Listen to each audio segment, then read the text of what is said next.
Jaya Radha Govinda Radha Govinda Shri Radhe.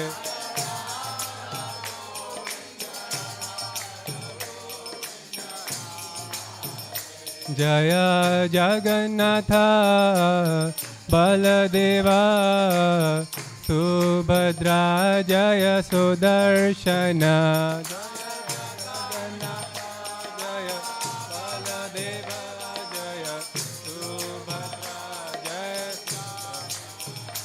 Jaya Gauranitai, Gauranitai, Gauranitai, Jaya Gauranitai,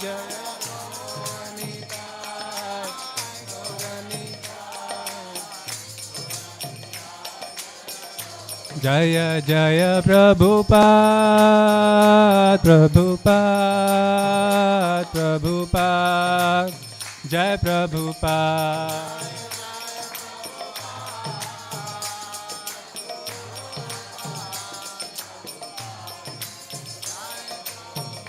Jaya Jaya Prabhupada, Prabhupada, Prabhupada, Jai Prabhupada.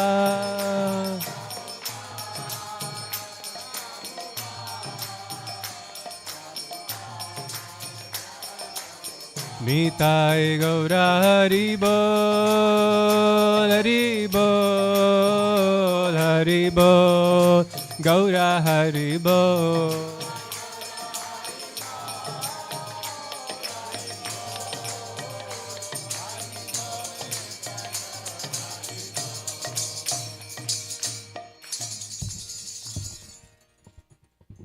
Jayam Vishnupad Paramahamsa Parivraj Jagacharya Stotra Satya Shri Srimad His Divine Grace Sri Bhaktivedanta Swami Srila Prabhupada Ki. Jayam Vishnupad Paramhamsa Parivraj Jagacharya Stotra Satya Shri Srimad His Divine Grace Srila Bhakti Siddhanta Saraswati Goswami Maharaj Ki. Ananta Goti Vaishnavrinda Ki. Namacharya Srila Haridas Thakur Ki. Prem se kaho Shri Krishna Chaitanya Prabhu Nityananda Shadvaita Gadadhar Shivasari Gaura Bhakta Vrinda Ki. Shri Shri Radha Krishna Gopa Gopinath Shama Kunda Radha Kund Giri Govardhana Ki. Shri Vrindavan Dhama Ki. Shri Navadip Dhama Ki. Ganga Mai Ki, Jamuna Mai Ki, Bhakti Devi Ki, Tulsi Maharani Ki, Harinam Sankirtan Ki, Brihat Mridanga Ki, Prasadam Distribution Ki, Sama Beda Bhakta Vrinda Ki. All glories to the assembled devotees. All glories to the assembled devotees. All glories to the assembled devotees. All glories to Shri Guru Gauranga. Srila Prabhupada Ki.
Hare Krishna.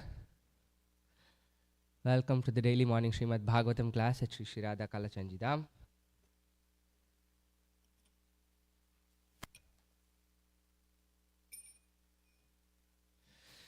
Jaya Radha Madhava Kunja Bihari.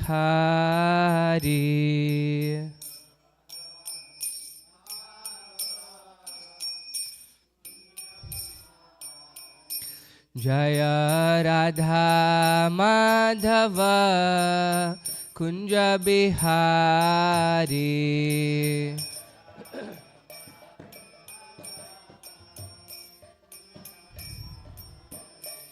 Jaya Gopijana Vallabha Girivaradhari.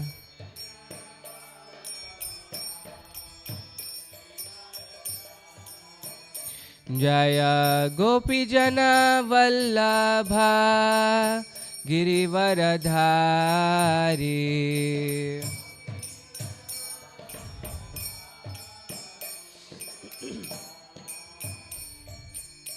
Yashoda Nandana Braja Janaranjana. Yashoda Nandana Braja Janaranjana.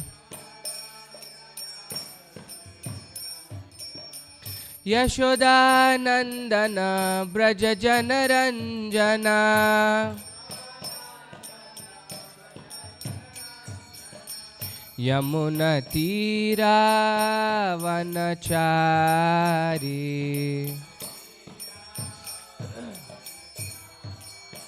Yamuna Tira Vanachari.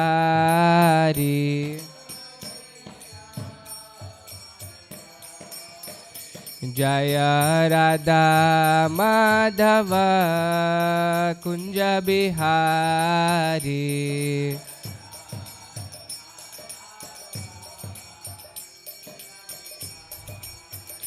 Jaya Radha Madhava Kunja Bihari.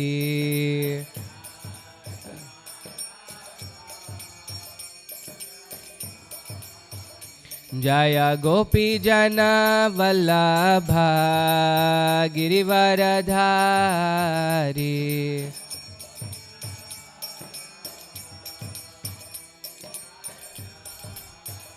Jaya Gopi Jana Vallabha Girivaradhari.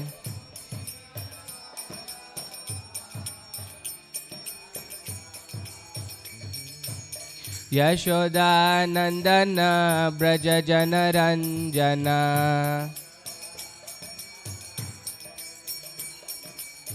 Yashoda Nandana Braja Janaranjana. Yashoda Nandana Braja Janaranjana. Yamuna Tira Vanachari.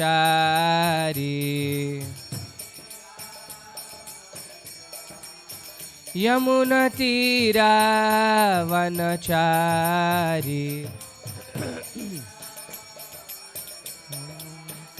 Hare Krishna, Hare Krishna, Krishna Krishna, Hare Hare. Hare Rama, Hare Rama, Rama Rama, Hare Hare.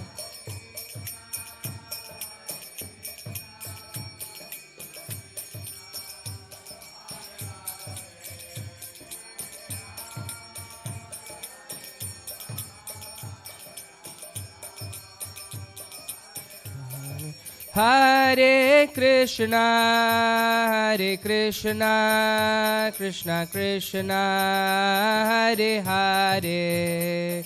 Hare Rama, Hare Rama, Rama Rama, Hare Hare.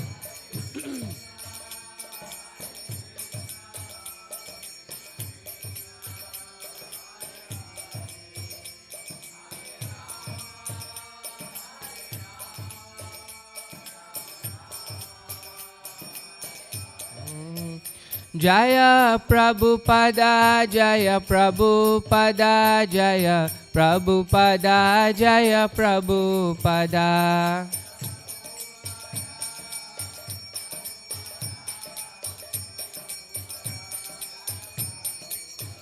Jaya Jaya Prabhupada, Prabhupada, Prabhupada, Jaya Jaya Prabhupada.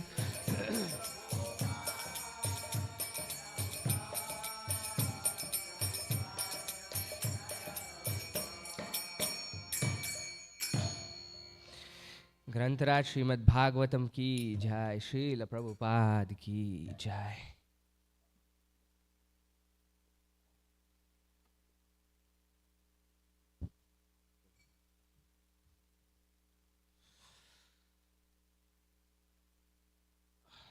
Went too far.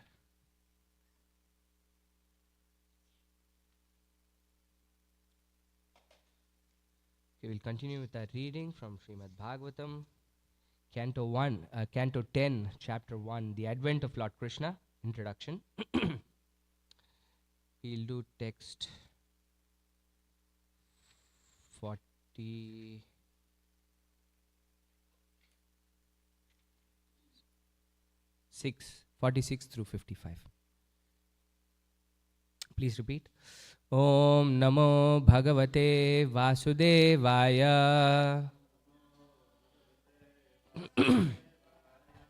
Om Namo Bhagavate Vasudevaya.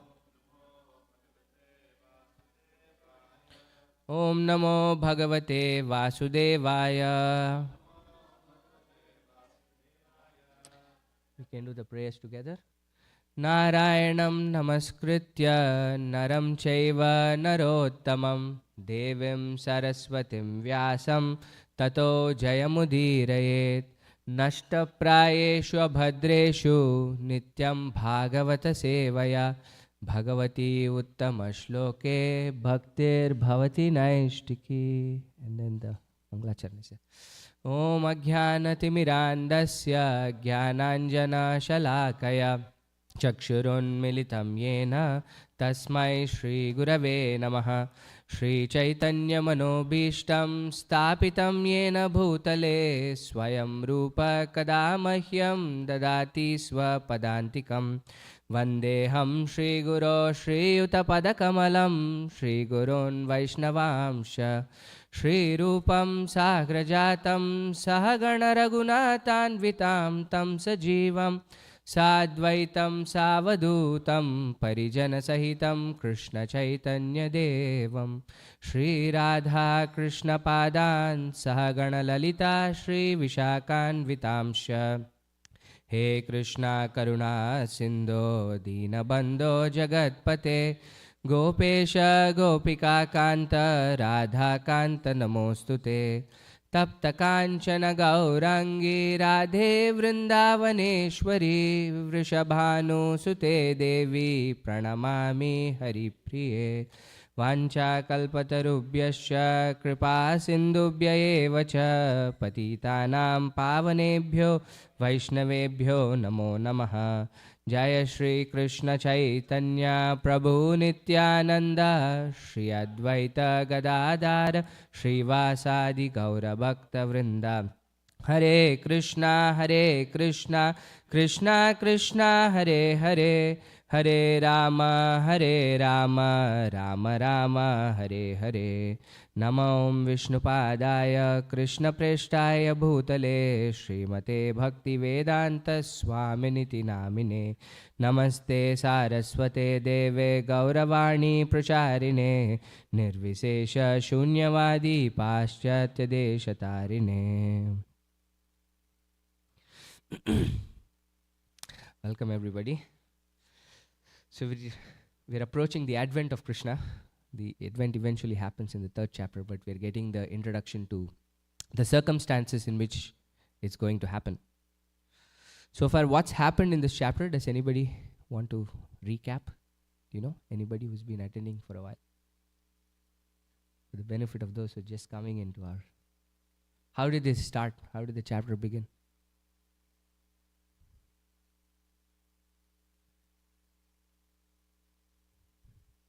the earth was burdened, right, by so many impious kings.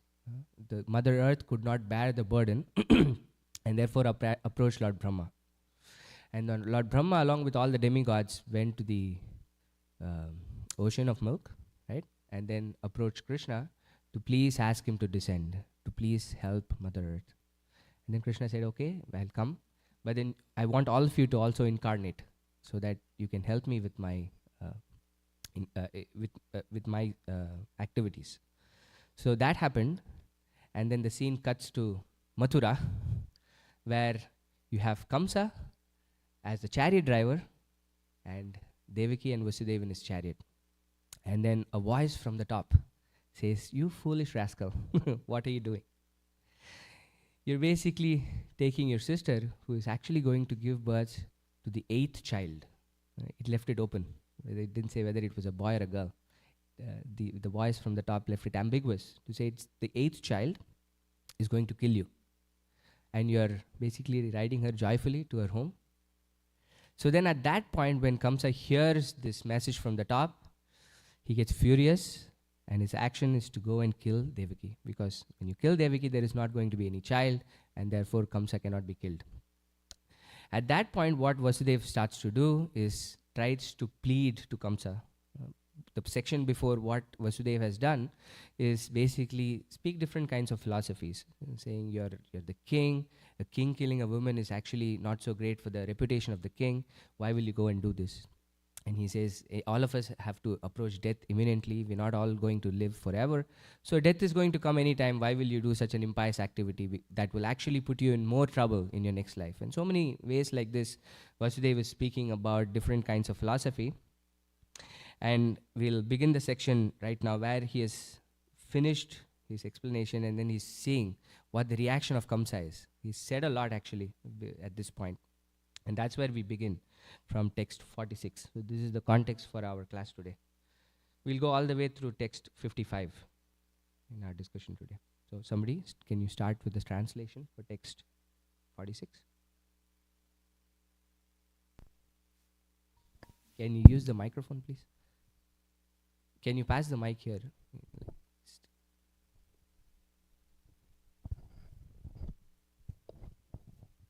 Sukadeva Goswami continued, O best of the Kuru dynasty, Kamsa was fiercely cruel and was actually a follower of the Rakshasas.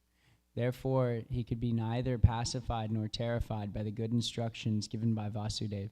He did not care about the results of sinful activities either in this life or in the next. So Sukadeva Goswami is giving us a commentary of what's actually happening. And it is very important to note here that Kamsa was a follower of the Rakshasas. So that's what he's going to think like, right? All these good sense is not going to enter his mind because of the association he has been keeping. The Acharyas even specify Aghasura in their commentaries to say he's been friends with Aghasura. What else can you think? This is what's going to happen. So every good advice that Vasudeva gave to Kamsa did not enter his ears. He was, and Sukadeva Goswami gives several adjectives actually here. In this one, he's saying he was fiercely cruel, Kamsa. We'll see what other adjectives are used for Kamsa to kind of depict the kind of person he was, which is why none of these good instructions entered his mind. To start with, he was fiercely cruel. The second characteristic that's given here is he was follower of the Rakshasas. So nothing could pacify him or terrify him. Actually, Sukadeva Goswami says what Vasudeva has said should actually have terrified Kamsa, because the action that he was going to commit would not result in great consequences for Kamsa. In fact, it would result in horrible consequences for Kamsa, and yet he was not terrified of such an advice. So because of the association that he was keeping. Okay, let's continue. When Vasudeva saw that Kamsa was determined to kill his sister Devaki, he thought to himself very deeply, considering the imminent danger of death. He thought of another plan to stop Kamsa. Here, in this verse, we didn't read the Sanskrit. Vasudev is called Anaka Dundubi. You know why his name is called Anaka Dundubi? I think it's come up a few times in this chapter. Do you know why? See, Anaka Dundubi means when Vasudev was born, these kettle drums were being played. It was a great sign of auspiciousness when he was born, and therefore he was called Anaka Dundubi. For one when he was born, these kettle drums were played. That's why Vasudev is called Anaka Dundubi. And in the previous section, this was mentioned because when the voice from the top spoke about the imminent death of Kamsa, what Vasudeva and Devaki took was, they were very happy that Krishna was going to be born as their son. Because this was actually stated when Vasudeva was being born, that he would actually give birth to the Supreme Personality of Godhead. And he had told this to Devaki when they got married. And when this voice from the top spoke to Kamsa, then they were very happy. Oh, nothing is going to happen to Devaki. This is in fact one of the reasons why the voice from the top also said, "You foolish rascal." I mean, they were actually inciting Kamsa. They didn't say it in a nice way, right? "Oh, Kamsa, don't do this. This is actually not so great for you."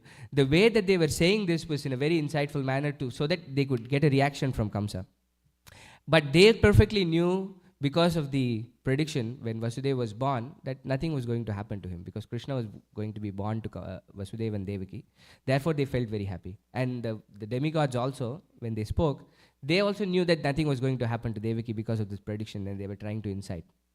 So that's another name for Vasudeva. And from this in this verse, he thought, nothing is going to really happen to me.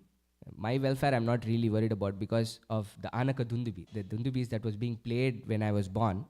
But my wife is in real imminent danger, so I have to really think fast at this point, because everything that I said, Kamsa was not really satisfied by my arguments. Okay, let's continue. Yes. Anaka Dundubi means when he was born, this Dundubi was being played. This instrument, the kettle drum. So that's why his name is called Anaka Dundubi. One who, when he was born, the kettle drum was being played. That's what the name means. Prabhupada also translates the word Anaka Dundubi as Vasudev in his word for word. Yeah, and in its purport he gives this. Because at his birth, the demigods had played the drums and kettle drums. Yeah.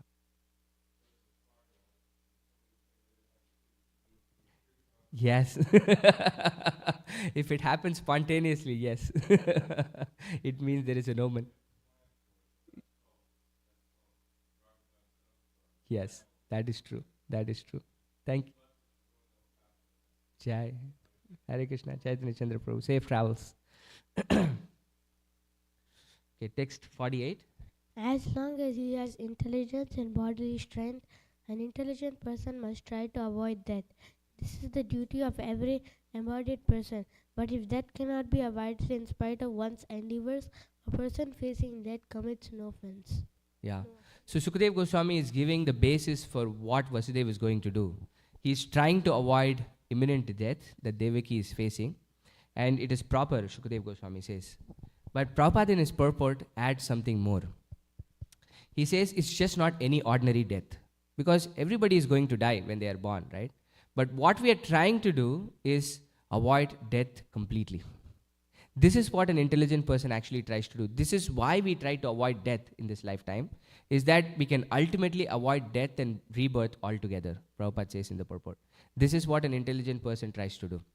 Not just to avoid death so that they can continue their sense gratification in this world, but avoid death in the ultimate sense. We live our lives in such a way that we avoid death and rebirth altogether. This is the sign of an intelligent person. And Prabhupada quotes this, Tyaktva deham punarjanmam naiti mameti sarjuna, which is the beginning of this verse, you know?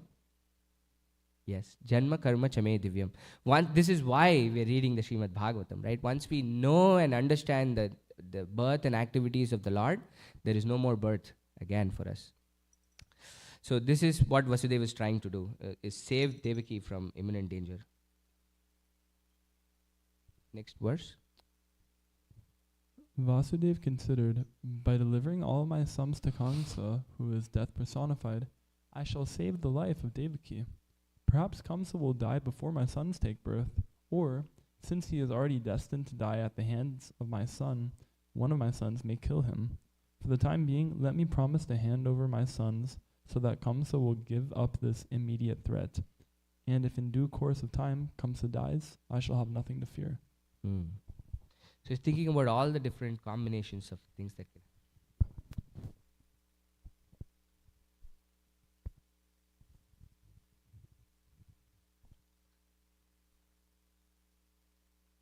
Let's go to the next verse. Yeah. 51. When a fire, for some unseen reason, leaps over one piece of wood and sets fire to the next, the reason is destiny. Similarly, when a living being accepts one kind of body and leaves aside another, there is no other reason than unseen destiny. Yeah. Actually, the decision that Vasudeva made was very difficult decision to make. And we'll see the quality of Vasudeva a little later in the text that we are reading. When Vasudeva said this, if anybody had said this, people would not believe it. Think about it. Somebody is saying, I'm going to give my sons to you for you to kill the sons. It's actually not a very easy thing to do at all. It's an impossible thing to do for anybody. But what Vasudeva was thinking was, at the present moment, my wife is in danger. Let me do something to first save her. And ultimately he was thinking, oh, before my sons are being born, Kamsa might die. So I might not even have to get there. And even if I have to give my sons to Kamsa, it has been predicted that my sons will kill Kamsa. So my sons might actually kill Kamsa. So hopefully nothing would happen to them. And the example that's given here for his reasoning is in a forest fire, the fire burns a tree, and then sometimes it jumps over another tree and then burns the other tree. The tree in between is completely unharmed, right? So we don't know what the reason for it is.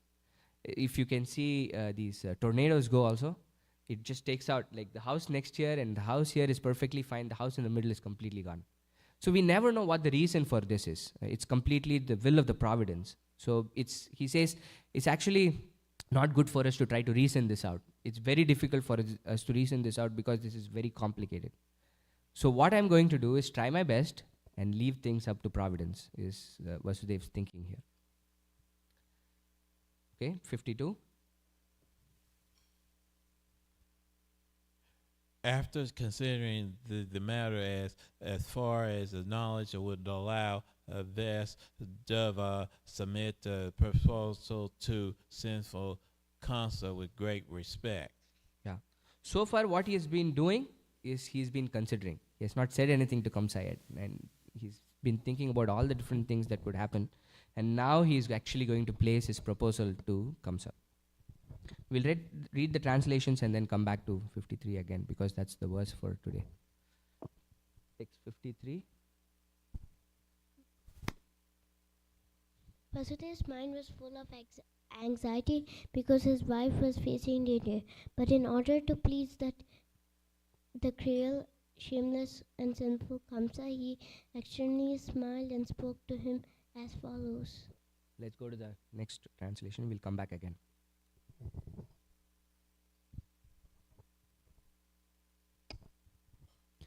Vasudeva said, O best of the sober, you have nothing to fear from your sister Devaki because of what you have heard from the unseen omen.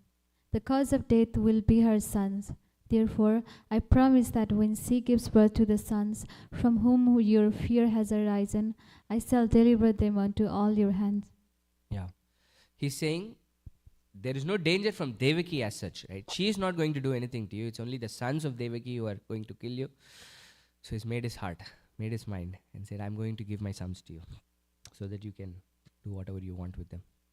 Actually really difficult.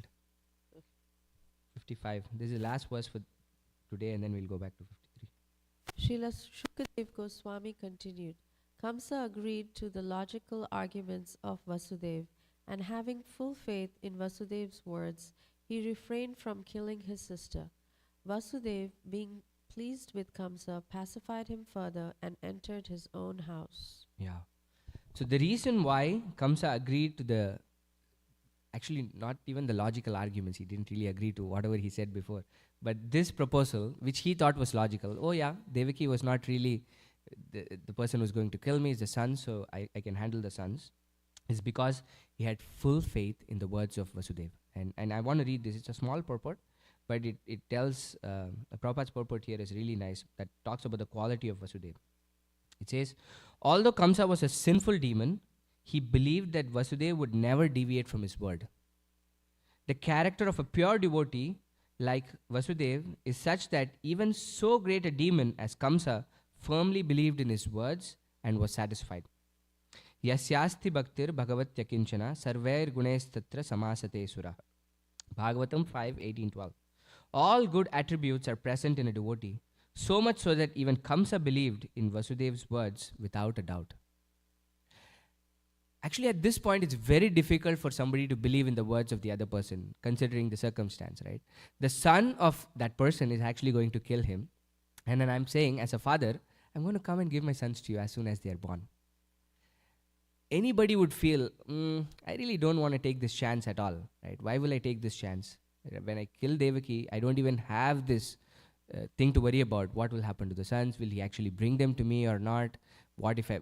So many things can run in a person's mind, and yet Kamsa, for all the cruel person that he was, really trusted in the words of Vasudeva because of his character. When Vasudeva said something, it was known that he would deliver. There was no going back. This was the character of Vasudeva. And Prabhupada here is quoting this famous verse from the Bhagavatam, right, where it says, when you are a devotee, all the good qualities of the demigods are there in you. But you might have all these different qualities, but if you're not a devotee, what is the use of all those qualities? Because everything that you have, you're not using it for Krishna's service. This is the point. It's not that they don't have any good qualities at all. That doesn't. We're not negating everything that people might have.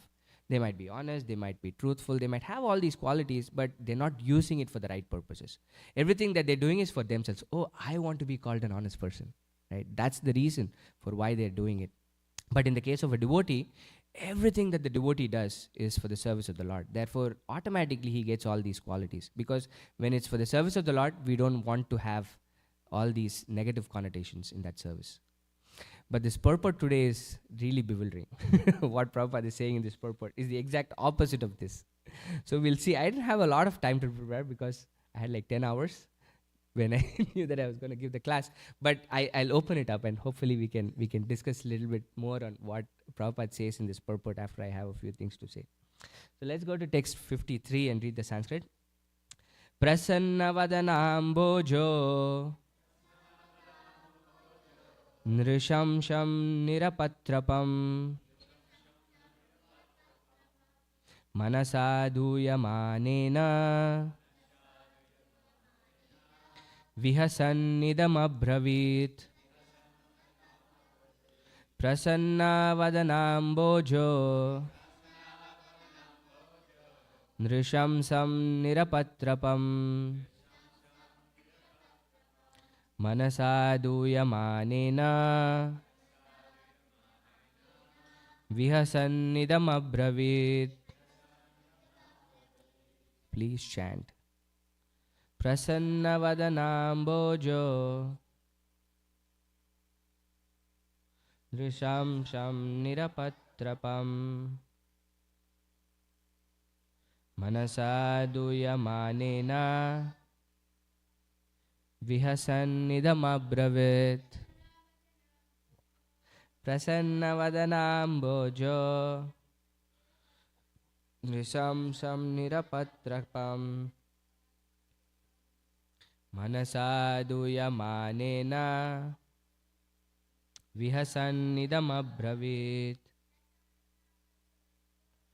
Prasanna vadanambojo nishamsam nirapatrapam manasadhuyamanena vihasannidamabravit. Translation and purport by His Divine Grace A.C. Bhaktivedanta Swami Srila Prabhupada. Srila Prabhupada ki jai. This is the word for word. Prasanna vadana amboja Vasudeva, who externally presented himself as if very happy. Drishamsam, unto the most cruel. Nirapatrapam, shameless Kamsa. Manasa, with the mind. Dhuyamanena, which was full of anxiety and sorrow. Vihasan, smiling externally. Idam abravit, and spoke as follows. Vasudeva's mind was full of anxiety because his wife was facing danger. But in order to please the cruel, shameless, and sinful Kamsa, he externally smiled and spoke to him as follows. Purport. Sometimes one must act duplicitously in a dangerous position, as Vasudeva did to save his wife. The material world is complicated, and to execute one's duties, one cannot avoid adopting such diplomacy. Vasudeva did everything possible to save his wife for the sake of begetting Krishna. This indicates that one may act duplicitously for the purpose of saving Krishna and his interests. According to the arrangement already foretold, Krishna was to appear through Vasudeva and Devaki to kill Kamsa. Vasudeva therefore had to do everything to save the situation. Although all the events were prearranged by Krishna, a devotee must try his best to serve the purpose of Krishna. Krishna himself is all-powerful, but it is not that a devotee should therefore sit idly and leave everything to him. This instruction is also found in Bhagavad Gita. Although Krishna was doing everything for Arjuna, Arjuna never sat down idly as a non-violent gentleman. Rather, he tried his best to fight the battle and be victorious. Two aspects in the purport. One, Prabhupada is saying we can be duplicitous in some situations. And then he says we must do everything to further the interests of Krishna and not sit idly. So what does duplicity mean? Do you know? Any ideas? Yeah, here, dupliciously. Says, yes, Brihat Mridanga Prabhu. Who has the microphone?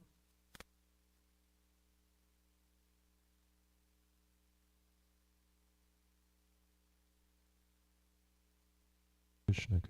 I just looked up the etymology of duplicitous. Yes. And it comes from duplex. So two folds, something that's folded in two, but it indicates that there's two sides. Yes. So internally you're feeling or thinking something, externally you're displaying something different. Yes. For a person, what we see is the external aspect. Right? Nobody knows what we think in the inside. Duplicitous means we do the opposite. We're thinking something internally, but we're saying and doing the opposite of what we're thinking internally. Which is what Vasudeva was doing here. Right? We've read about the character of Vasudeva, and we've said how Kamsa was trusting his words because he was not a duplicitous person. If somebody was duplicitous, they would say something but do something else because they were thinking something else internally. Here, the verse says Vasudeva's mind was full of anxiety. He was not happy. The situation that he was put in was a horrible situation to start with. So how can he be happy? He was full of anxiety, but in order to please Kamsa, he externally smiled. He projected himself as if he was happy. This is the very example of being duplicitous. You're thinking something else, but you're doing something else. You're behaving completely differently. And Prabhupada says in this purport that sometimes we must act duplicitously because this world is a very complicated place. And in this situation, does it mean that all of us can just think something inside and behave something externally? Is this a blanket pass to become duplicitous as devotees? Because we can say, oh, this world is a complicated place. I can do whatever I want, but think whatever I want. It can be the complete opposites of it. That's not what Vasudeva is doing here. If you look at the build-up to this verse, he was being very thoughtful. In fact, the verse before, Shukadeva Goswami says, after thus considering the matter as far as his knowledge would allow, he says. It was not a whimsical thing. It was not a habit. It was not his nature where he would just naturally think something internally and do the complete opposite of what he would do, what he would think. But what Vasudeva was doing here was very, very thoughtful. And this is a very exceptional situation also, where he didn't have a way out, and he had to do something about the situation because he had to kill Devaki. And it was also the person that he was interacting with. You have to look at the situation as a whole. It was not just Vasudeva and the situation also, but what he had done before coming to this point of smiling at Kamsa. And 3 adjectives again are used for Kamsa: cruel, shameless, and sinful. This was the person that he was interacting with. There was no reasoning with this person, which he had actually tried. It was not that he was not duplicitous the first instance. Even though Kamsa was cruel and very, very shameless in trying to kill a woman, and he was very sinful, he could do anything that he wanted. He had no framework of the Shastra as a guidance. He still tried to reason out with Kamsa. And when everything failed, he thought, okay, at this point I really have to do this. There was no way out for me. Which is what Prabhupada is saying in the purport, in my understanding. He says, sometimes one must act duplicitously in a dangerous position, as Vasudeva did to save his wife.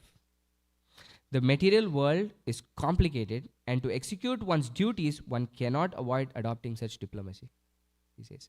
In this case, what was Vasudeva's duty? The duty of his husband. The duty of a husband, right? He had to save his wife. This is the duty of a husband. And he tried every means possible. And then he had to take this measure. And I was thinking if there were other instances where this was happening before. And the other instance is the famous instance I could think of in the Mahabharata, where Dronacharya was relentless. Nobody could defeat Dronacharya. And what did Krishna ask Yudhishthira Maharaj to do? To say Ashwatthama died. And in this case, it was not really his son. Who Krishna asked Yudhishthira to say was an elephant named Ashwatthama. An elephant named Ashwatthama had died, and Yudhishthira Maharaj had very similar qualities like Vasudeva. He never lied.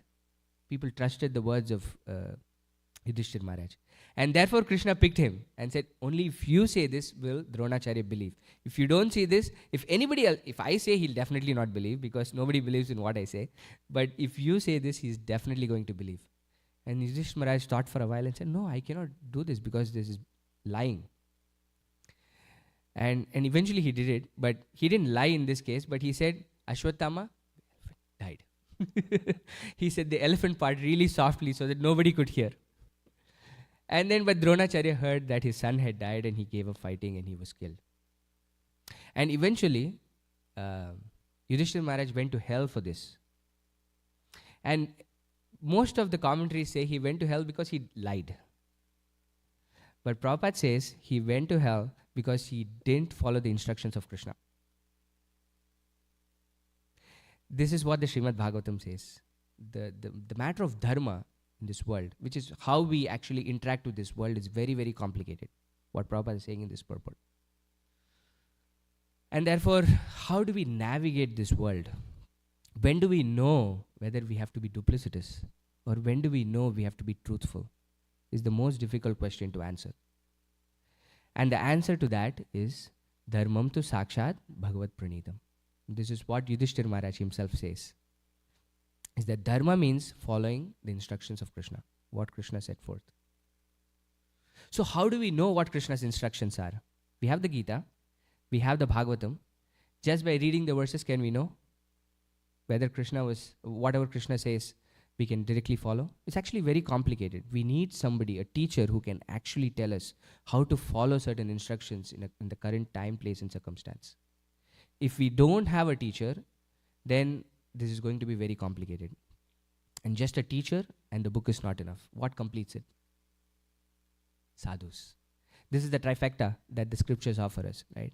Guru, Sadhu, and Shastra. Just the Shastra by itself is not enough. Just the Guru by himself is not enough, or herself is not enough. And the Sadhus by themselves are not enough. All three have to be combined together to ratify something. Just like how in a democracy we have these 3 legs, right? What are the 3 legs in a democracy? Kiddos? Do you know? Yes.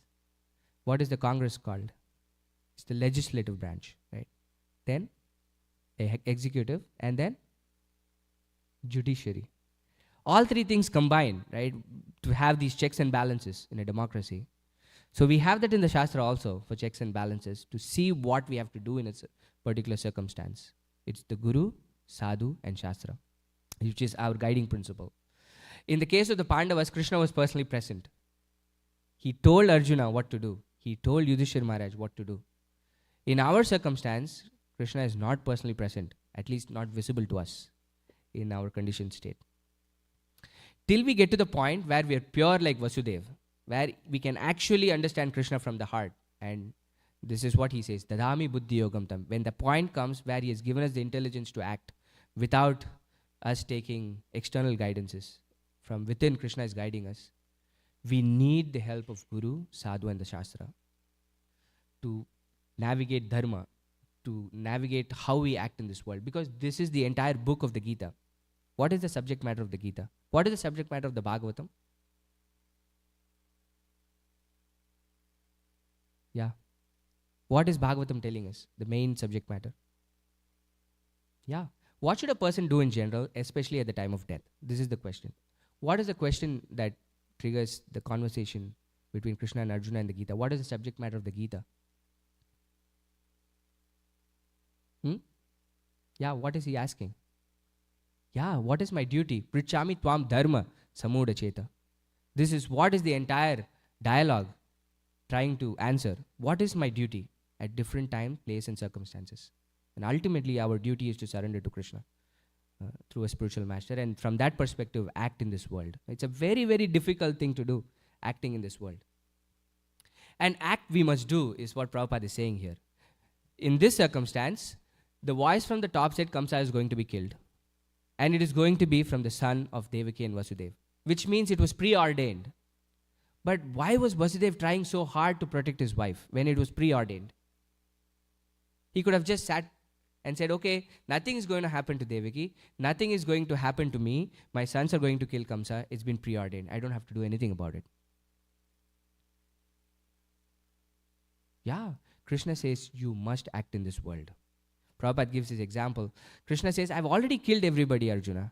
You just have to be my instrument in this entire thing. Not a blade of grass moves without the will of the Lord. Right? When the will of the Lord here is so clear that he's going to come and kill Kamsa. And yet, the devotee tries so hard in the service of Krishna. This is the point Prabhupada is making. It is not that because Mahaprabhu has said, in every town and village, my names will be chanted. We just said, oh, Mahaprabhu has said. Prabhupada never sat in Vrindavan, no? Mahaprabhu said, in every town and village, it will happen, it will happen. Prabhupada had deep faith in this word. In fact, when people were discussing, oh, every town and village meant every town and village in the state of West Bengal, or every town and village in the country of India, Prabhupada said, no. If Mahaprabhu said it was every town and village in the world, it meant every town and village in the world. That's what it meant. So Prabhupada had deep faith in the statement of Mahaprabhu.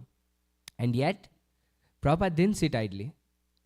Think about the struggles that Prabhupada was going through before even coming to America. The 10 years that he was in India, he was having heat strokes in Delhi and being run over by cows. And it was just horrible what he had to go through. And then once he came to America, the things he go through. When he was coming to America, the things he had to go through for everything that was preordained. A devotee doesn't sit idly. He does everything in the service of Krishna. This is the mindset of devotee. And why this happens is because there is love between the devotee and the Lord. When there is love, you cannot stop acting. You cannot just sit idly and say, oh, my Lord will take care. When there is love, we actively try to serve. This is the very fundamental quality of love. We are trying to do as much as possible for the other person that we love. So this is what Prabhupada is saying. This is not giving us a license to just sit idly. In fact, when the reporters would come and ask Prabhupada that you're taking our youth, these people in the prime of their age, away from the society and making them beg on the streets. They would accuse Prabhupada of this in the West, right? You're taking all our youth and you're not making them work. They're taking them out of the workforce and then you're making them beg on the streets. And then Prabhupada would give back to them and say, nobody can work more harder than us. We go out in the morning, all through the night. We are out on the streets, chanting the holy names of the Lord, preaching the message of the Lord. Give me anybody else in the society who can actually work as hard as us.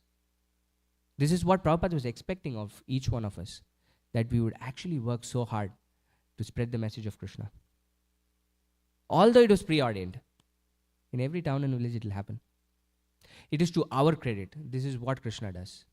That Krishna doesn't want to take the credit. He gives the credit to his devotees. Just like he had done everything in the battle of Kurukshetra, but he put Arjuna in a position where he would get all the credit for the victory of the battle of Kurukshetra.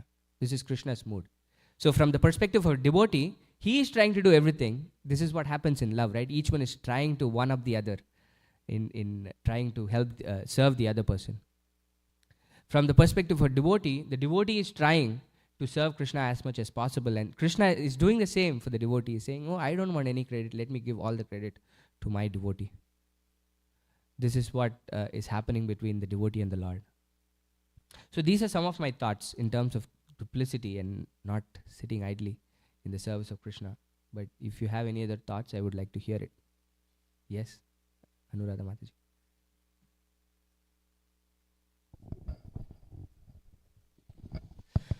Thank you for the class, Prabhu. I mean, when you were talking about the 55th purport about how, and then Prabhupada quoted, I was also thinking about the Goswami Astakam, Dhira, Dhira, Jana, Priyo. Like a pure devotee, even the Adhira is also, and then it ends saying Nirmatsara Pujito, that, because they are non-envious. So that's one quality that even whether you are a demon or you are a demigod, everybody appreciates that you are non-envious and they're open to listen. And also the focus verse for today, and in that also, so you were mentioning about Mahabharata, the cheating thing, whether a devotee can be a pure devotee can be a duplicitous or not. And I was thinking Sanatan Goswami, how he, framed the person who was in charge of the jail and got out of it, saying that I'm going to, Mecca and offer prayers for you, etc., etc. So I was thinking on that instance also. Thank you for the class. Thank you. I actually had these two in mind. Dhira Dhira Janapriya Priyakarao is the Goswamis, and from the Bhagavatam, who is that person that comes again and again in this context, who is friendly to the devotees and also to the ruffians? Yeah, Narada Muni. He's there. Hiranyakashipu is listening to him. Prahlad Maharaj is his devotee, disciple. It's incredible. He'll come again and tell Kamsa. He'll accelerate things even more. Like, you don't believe the demigods, the number 8 could be from the beginning or from the reverse also. You don't know how they count, And Kamsa trusts Narada Muni also. It is precisely because of this reason, is that they are non-envious. Everything that they do is for the welfare of the devotee.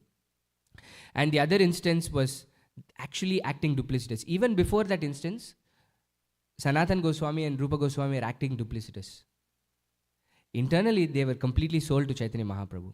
And externally, they were the home minister and the finance minister of the Nawab. They were acting as if they were like royalty, And there is also direct instruction to Raghunath Das Goswami from Chaitanya Mahaprabhu on how he should be duplicitous. Does anybody know? When Raghunath Das Goswami meets Chaitanya Mahaprabhu the first time, when he comes to Advaitacharya Prabhu's house, Nityan Prabhu has redirected him. Mahaprabhu wants to go to Vrindavan, but he has brought him to Shantipur. And Mahaprabhu is thinking, oh, this is Yamuna, and looking at the Ganges. But there Raghunath Das Goswami meets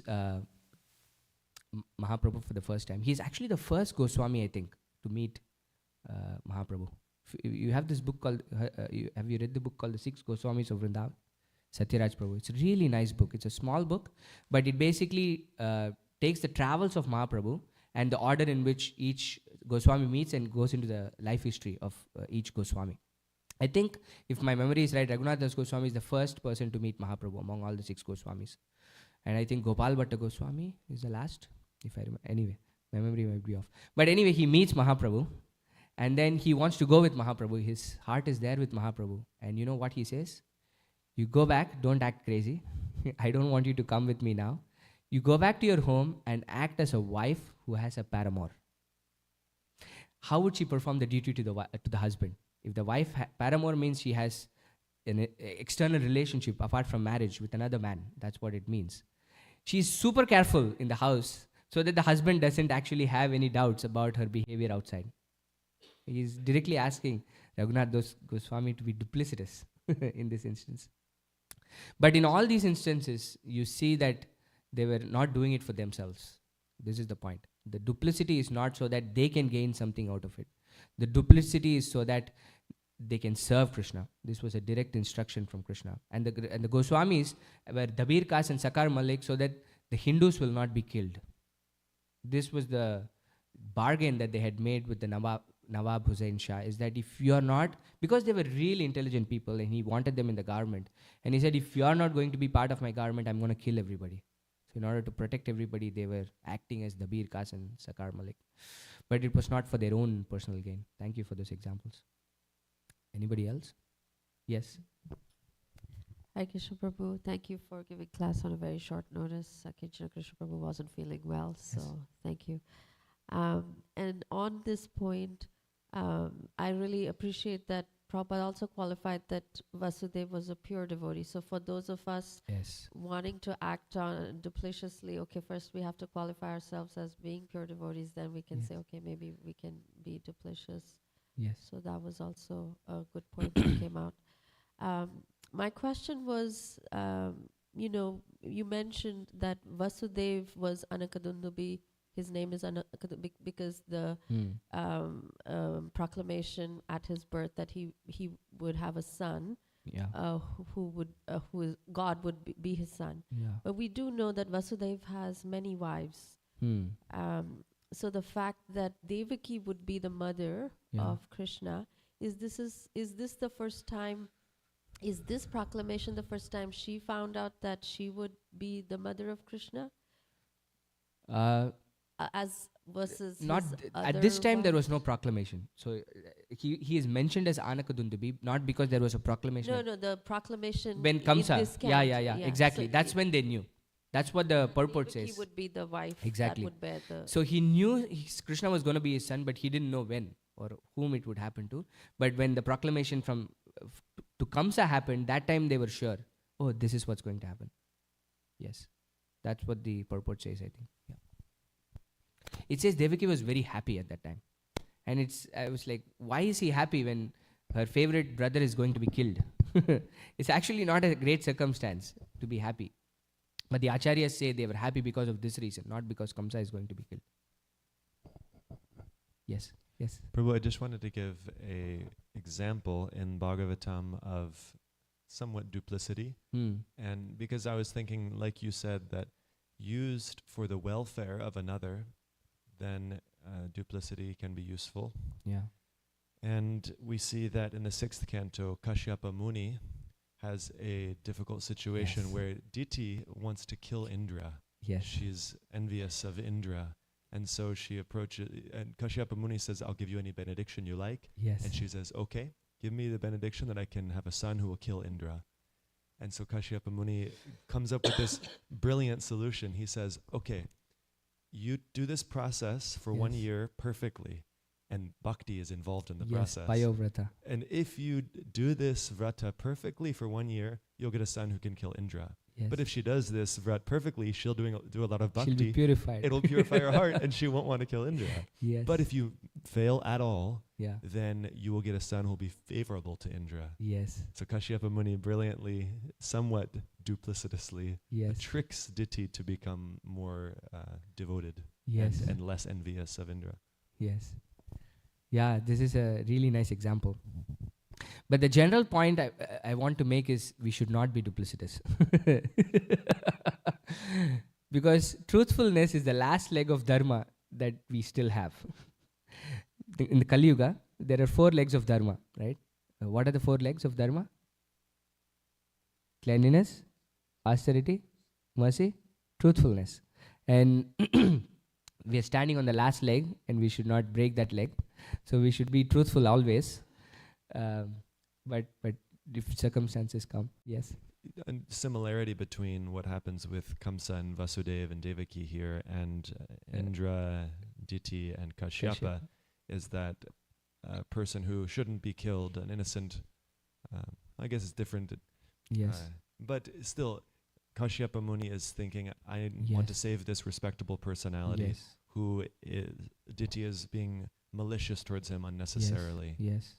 So we're generally not in situations where someone is trying to kill an innocent person. In that situation, we may need to act a little in a tricky way. True. And we've actually had, as a society, repercussions of us doing this. In the mid-70s, as book distributors, we would harass people in the airports.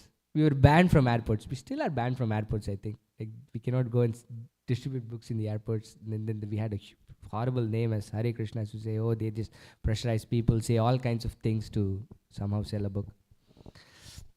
Now, Vaisheshika Prabhu says, the first principle is not to sell a book. The first principle is to make sure the person feels good about meeting us and interacting us, right? So that at least if they don't get a book from us, next time they see a devotee, they get a book from the other person at least. So we are being honest and truthful and we're trying to do good for others, not trying to somehow push a book in. That's not the purpose. So it's had horrible repercussions because of us trying to do things in a duplicitous manner. And now when we do it in the right way, it's still growing now again, which is a nice thing. Yes, somebody else? Prem Chandra Prabhu? And then I'll come back to you, Prabhu. He's been waiting for a while. Thank you, Prabhu. So what I understood that to be duplicitous, that the trait can be used in the material situation for the spiritual purpose. Yes. Which is connected to serve Krishna, otherwise it should not be used. Yeah. So, but then it also leads to the fact that do I use that or reach to a point in my maturity that at some point of time I'm using it not surrendering to Krishna. And I was just comparing the example in my mind that Draupadi's situation in Mahabharata, when you gave Mahabharata example where she finally surrendered to Krishna when the Chirharan was going on. And in this case, in this Kansa story, that surrender is not shown, but more than that, he used duplicity to really come out of the situation. So it was a little bit confusing to me in my mind that, is surrendering, when we see the story of Draupadi, we say, okay, one must surrender to Krishna, call Krishna out loud that, okay, there is no one other than you and it should be 100%. Whereas here it feels like it is not 100%. I am still making an endeavor to fix the situation. Actually, Draupadi also made the endeavor before surrendering. She didn't just leave. Yeah. Okay, he's dragging me by and she was trying to hold on to her sari. She was asking for help in the assembly, saying, oh, so many elders are there, you're letting this happen. She was not as if docile, like Prabhupada is saying here, right? Prabhupada is saying, we have to act. It's not just because Krishna is there, we just don't do anything. We have to act. But ultimately, it depends on Krishna. That is surrender. Right? I've tried everything in my capacity to do it, but whether it works or not is dependent on Krishna. Surrender doesn't mean we are taking that as an opportunity to not do anything. So should the mood be that I get to the position of surrender literally at step one, that I am fully surrendered to Krishna, I don't know what to do, I cannot come out of this, it's up to you. But then, because I am in a material situation, I use those activities, traits, duplicity, etc. Said, okay, as a service to you, I'm still doing it because I'm supposed to do something. Yeah. But really it is up to you. I think so. This is, I remember Tamal Krishna Maharaj asking this question to Prabhupada. How do we know the difference between a principle and a detail? And Prabhupada's answer was that requires intelligence for us to really figure out what to use in a certain situation. So when we are really trying to mature in our practice of devotional service, we don't take the decision ourselves. right? We refer to Guru, Sadhu and Shastra. This is why I mentioned those three things. Is that instead of us trying to figure out what to do, we go and take the advice of people we trust. We see what the Shastra says. We see what the sadhus are doing in the time that we live in or in the past. And then decide from that position on what we should use and what we should not use in a particular circumstance. Because it's very complicated. Yeah. You see, it's not like a one-size-fit-all thing. Every circumstance is different. So we definitely need guidance in how to use it. But it in no way says we're not surrendered. We have to do it. This example comes to mind. When Prabhupada was on a morning walk with so many of his disciples, there was a really wild dog. It was barking and all of that. And everybody were afraid. Few people went behind the car. And I heard 2 people went behind Brahmananda Maharaj at that time. But Prabhupada had a cane and said, "Hut!" And then the dog went away. And then they were continuing their walk. And there was another instance of a dog running. And then one of the disciples went and said, "Hut!" The dog started barking even more. Prabhupada said, you have to know the science before you do it. So we can take this one instance and say, oh, I'm going to apply it. But then we have to know the science, like Prabhupada is saying, how to use it. And another, I'll finish off with this. I'm saying this to make us understand how it's a very difficult thing for us to do. And this is another favorite story of mine from Prabhupada. Said it many times, I'll say it again. This is the story of a veterinarian. You know this? Veterinarian and his apprentice. So there was an apprentice to a veterinarian. He was a famous veterinarian. And then he was called to treat the throat of a horse. And this throat was swollen, so big. And then he went and touched and felt it. And then he asked for a hammer. And then he whacked the throat of the horse with a hammer and says, in a few days it should be okay. And now the apprentice thought, oh, this is all it needs to be. I need to do to be a veterinary doctor. All I need to do is ask for a hammer and whack the throat of the animal, and the animal will be fine in 3 days. So he said, I've learned everything. I don't want to be an apprentice anymore. I'm going to start my own practice. But the thing is, the villagers didn't know this, and they thought, oh, he's been with this famous doctor. Let me call him if that doctor is not available. And every time he goes, he asks for a hammer and whacks the throat of the animal. And then the animal is in great pain, dies. The villagers are really upset, and they come to this veterinary doctor and say, what is your student doing? He's killing our animals. He's putting the animals in great difficulty and pain. So he goes to him and says, oh, you did the same thing, and when I do it, it's a problem? He says, when did I do it? You did it to that horse with a swollen throat, and it became okay. And then he said, oh, that was a once-in-a-lifetime thing. What the horse had done was swallowed a melon fully. It was stuck in the throat. So he had to break the melon so that it would actually digest the melon, and then it would go. But then this guy thought, oh, this is the only thing I have to do. Right? So we can read something. This is why we need to take things holistically. If we read just this section of Prabhupada and say that, oh, we can be duplicitous in material situations, then it's a huge problem.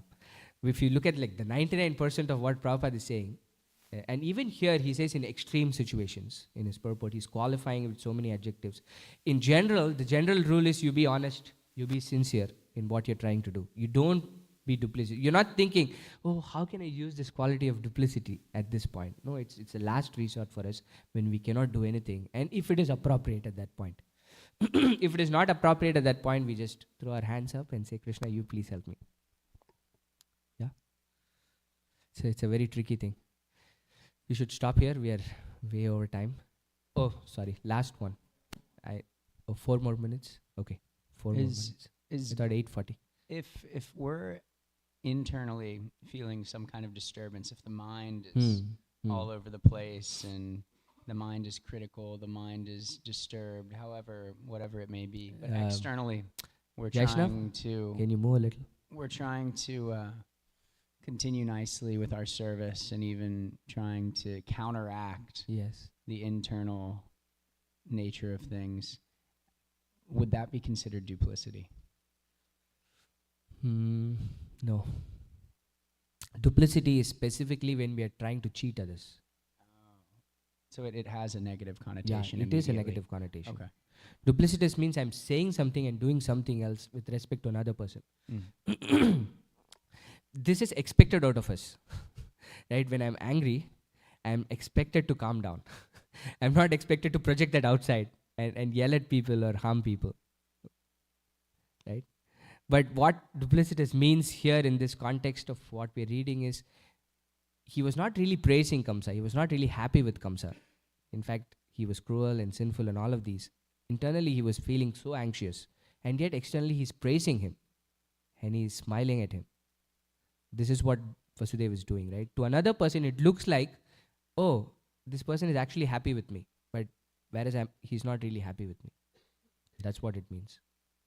And the other way to think about it is, even if we have all these things in our heart, there is a nice way to go about doing saying all this to another person, if it involves another person. If you're upset with another person, if you're angry with another person, instead of going and shaking them up or yelling at them, you can sit down with them at an appropriate time and say, Prabhu, what you did really didn't sit well with me. Can you tell me why it happened so that I can understand it better?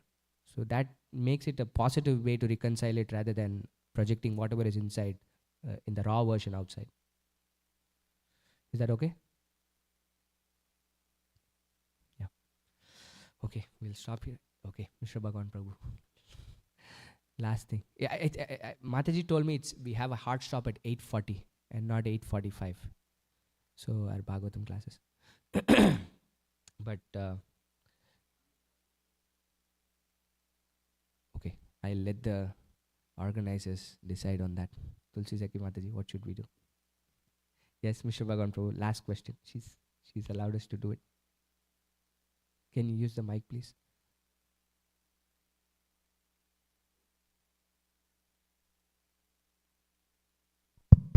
Why was the lady with the paramour not satisfied with her husband? Why does she have to have a paramour? Oh, no. Mahaprabhu didn't say have a paramour. That's not what he said. He was just giving an example because Raghunath Das Goswami's heart was with Chaitanya Mahaprabhu. But his house was not very conducive to that thought process. They didn't want him to go because he was the heir of a very rich family and they wanted him to be there and manage the affairs there. He said, now is not the time for you to come with me. For now, don't disturb the situation at home. You can internally think of me and externally act in ways that's pleasing to them. That's what he meant. Mahaprabhu didn't say have a paramour.